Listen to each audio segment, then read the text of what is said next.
नमस्कार, स्वागत है आपका personal finance bulletin money time में। मैं हूं मीनू शर्मा, लेकर हाजिर हूं आपके लिए आपकी जेब और जिंदगी पर असर डालने वाली पर्सनल फाइनेंस, बिजनेस, कॉर्पोरेट और पॉलिसी से जुड़ी तमाम बड़ी खबरें। तो चलिए फटाफट शुरू करते हैं इस बुलेटिन में खबरों का सिलसिला। आज की पहली खबर भीषण गर्मी से परेशान लोगों के लिए है। दक्षिण पश्चिम मानसून तेजी से आगे बढ़ रहा है। अपने तय समय से 2 दिन पहले केरल पहुंचा मानसून अब राज्य के अधिकांश हिस्सों में पहुंच चुका है। मानसून के मध्य प्रदेश में 15 जून तक पहुंचने की संभावना है। अगर ऐसा होता है तो ये राज्य में अपने सामान्य आगमन से 2 दिन पहले ही दस्तक दे देगा। दक्षिण पश्चिम मानसून में 30 मई को केरल और पूर्वोत्तर क्षेत्र में एक साथ दस्तक दी थी। इस बार राज्य में सामान्य से ज्यादा बारिश होने की उम्मीद है। मध्य प्रदेश में औसतन 949 मिलीमीटर बारिश होती है। पिछले साल मध्य प्रदेश में मानसून का आगमन 25 जून को हुआ था। मध्य प्रदेश के बाद मानसून दिल्ली में भी जल्दी आने की उम्मीद बढ़ गई है। हीट वेव से बहुत से लोगों की मौत हो रही है। इसको लेकर उत्तर प्रदेश सरकार ने बड़ा ऐलान किया है। अगर किसी व्यक्ति की लू से मौत होती है तो यूपी सरकार उसके परिवार को 4 लाख की सहायता राशि देगी। इसके लिए मृत व्यक्ति का पोस्टमार्टम करवाना अनिवार्य होगा। देश के कई हिस्सों में इस वक्त पारा 50 डिग्री के आसपास चल रहा है। सीएम योगी आदित्यनाथ ने अधिकारियों को निर्देश दिया है कि भीषण गर्मी और लू का प्रकोप बढ़ने से इसकी वजह से आमजन, पशुधन तथा वन्य जीवों की सुरक्षा के लिए हर स्तर पर पुख्ता इंतजाम किए जाएं। बाजार पूंजीकरण के हिसाब से देश की टॉप 100 लिस्टेड कंपनियों को मीडिया में आई किसी भी बाजार अफवाह की पुष्टि या खंडन एक निश्चित अवधि के अंदर करना अनिवार्य होगा। 1 जून से ये नियम लागू हो गया है। 1 दिसंबर से टॉप 250 कंपनियों के लिए ये नियम लागू होगा।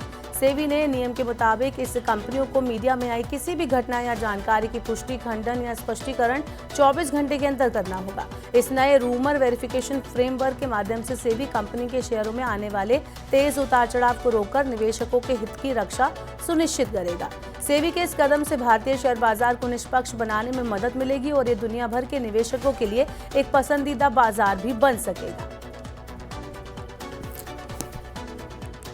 जीडीपी के बेहतर आंकड़े और राजकोषीय स्थिति में सुधार से उत्साहित सरकार चालू वित्त वर्ष के लिए राजकोषीय घाटे के लक्ष्य को जीडीपी के 5.1% से कम कर सकती है।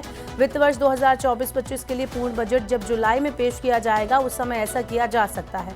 टैक्स और नॉन टैक्स आय दोनों में वृद्धि के कारण घाटे का आंकड़ा कम हो सकता है। बीते वित्त वर्ष 2023-24 में राजकोषीय घाटा जीडीपी का 5.6% था, जबकि 1 फरवरी को पेश अंतरिम बजट में इसके 5.8% रहने का अनुमान लगाया गया था। पूर्ण बजट पेश होने पर सरकार राजकोषीय घाटे पर फिर से विचार करेगी। मानसून औसत से ऊपर रहेगा और ये कृषि क्षेत्र के लिए अच्छा संकेत है। देश में भीषण गर्मी के चलते बिजली की अधिकतम मांग के बीच बिजली घरों में कोयले का भंडार 4.5 करोड़ टन ही बचा है। इतना कोयला 19 दिनों की जरूरत को ही पूरा कर सकता है।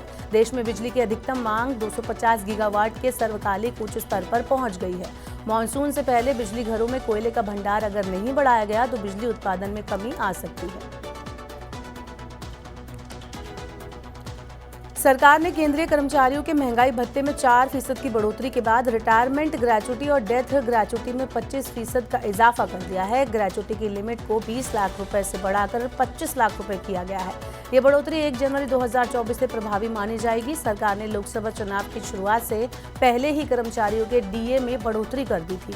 महंगाई भत्ता बढ़ने की वजह से सरकारी कर्मचारियों के कई भत्तों में बढ़ोतरी हुई, जिसमें रिटायरमेंट ग्रेच्युटी भी शामिल है। मारुति सुजुकी इंडिया ने अपने कई मॉडल के दाम घटाने की घोषणा की है। ये कटौती ऑटो गियर शिफ्ट पोर्टफोलियो में की गई है।